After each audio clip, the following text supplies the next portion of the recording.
បរិសម្នាក់នេះមានបទពិសោធន៍ក្នុងការបេះផ្សិតជាង50ឆ្នាំក៏ប៉ុន្តែចិញ្ចាំងវិញគ្រាន់តែបេះលើកដំបូងក៏អាចឈានទៅដល់លំដាប់របស់គេយ៉ាងងាយស្រួលដើម្បីរក្សាកេរ្តិ៍ឈ្មោះរបស់ខ្លួនឯងในឋានៈជាលោកគ្រូគេបានលើកដៃខាងស្ដាំរបស់គេរួចហើយក៏ចាប់ផ្ដើមប្រើកម្លាំងរបស់គេប្រើពេលត្រឹមតែប៉ុន្មានវិនាទីគេក៏បានរកឃើញផ្សិតដែលមានតម្លៃខ្ពស់បំផុតយ៉ាងឆាប់រហ័សតែបើសិនជាចង់រៀនសូត្រវិធីបែបនេះពួកគេត្រូវតែរៀនសូត្រជាង50ឆ្នាំទើបអាចធ្វើបែបនេះបានអូរកឃើញហើយស្អីគេចិញ្ចាំងឯងពិតជាពូកែខ្លាំងណាស់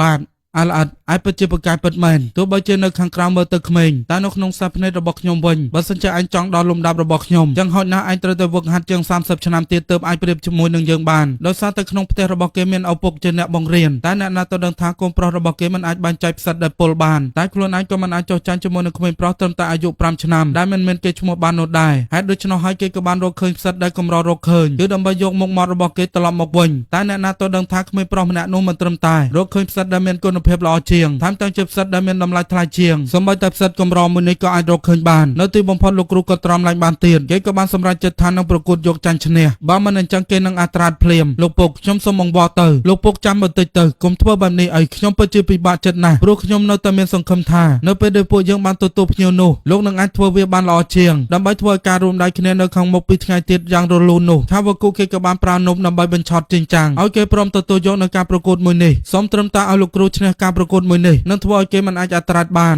មុនដំបូងចិញ្ចាំងបានប្រើកម្លាំងរបស់ខ្លួនឯងគឺជាកម្លាំងនៃសំណាងល្អគេអាចប្រកួតប្រជែងជាមួយនឹងលោកគ្រូបានស្មើគ្នាតែបរិសុទ្ធចំណាស់ម្នាក់នេះក៏ជាកញ្ជ្រោម1000ឆ្នាំដែរគេបានតាំងចិត្តនាំចិញ្ចាំងដើរផ្លូវខុសតែនៅស្មោះមកដល់ទេថាធ្វើបែបនេះកាន់តែធ្វើឲ្យគេរកឃើញផ្សិតកាន់តែច្រើនត្រឹមតែមួយប្រពេចភ្នែកតែប៉ុណ្ណោះចំនួនផ្សិតដែលចិញ្ចាំងបានរកបានវាកើនឡើងយ៉ាងឆាប់រហ័សនៅពេលដែលពួកគេបានឃើញហើយនោះពួកគេគិតថានឹងយកផ្សិតចិញ្ចាំងទៅដាក់ឲ្យលោកគ្រូតែពេលនោះប៊ីនឹងត្រូវចាប់បានគេគិតថាចាំឲ្យចិញ្ចាំងដើរទៅឆ្ងាយសិនទើបចាត់ការតែចិញ្ចាំងបើជាមិនព្រមទៅណាឆ្ងាយទៅវិញនៅពេលនោះពួកគេមិនមានផ្លូវជ្រើសរើសនោះទេអញ្ចឹងហើយក៏បានទៅជួយបេះផ្សិតឲ្យលោកគ្រូលទ្ធផលតទៅពួកគេពីរនាក់បានរួមដៃគ្នាទើបអាចដេញតាមចិញ្ចាំងតាន់ចុងក្រោយពិតប្រាកដណាស់លោកគ្រូគឺជាអ្នកទទួលនៅជ័យជំនះ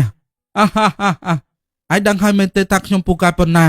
លោកគ្រូពិតជាស័ក្តិសមជាលោកគ្រូពិតមែននៅពេលដែលពួកគេគិតថាផែនការសម្រេចហើយនោះតែស្រាប់តែពេលនោះលោកគ្រូក៏បានប្រទះឃើញថានៅក្នុងកន្ត្រករបស់ខ្លួនឯងឃើញមានផ្សិតពុលគេបានសាងកំហុសកម្រិតទេបែបនេះនៅទីបំផុតគេក៏បានសម្រេចចិត្តអាត្រែតហើយមកដល់ចំណុចនេះវីដេអូរបស់យើងក៏ត្រូវបានបញ្ចប់សូមអរគុណដល់ការចំណាយពេលវេលាដ៏មានតម្លៃចូលរួមមកទស្សនាវីដេអូរបស់ខ្ញុំបាទសំណាងសូមអរគុណសូមជម្រាបលា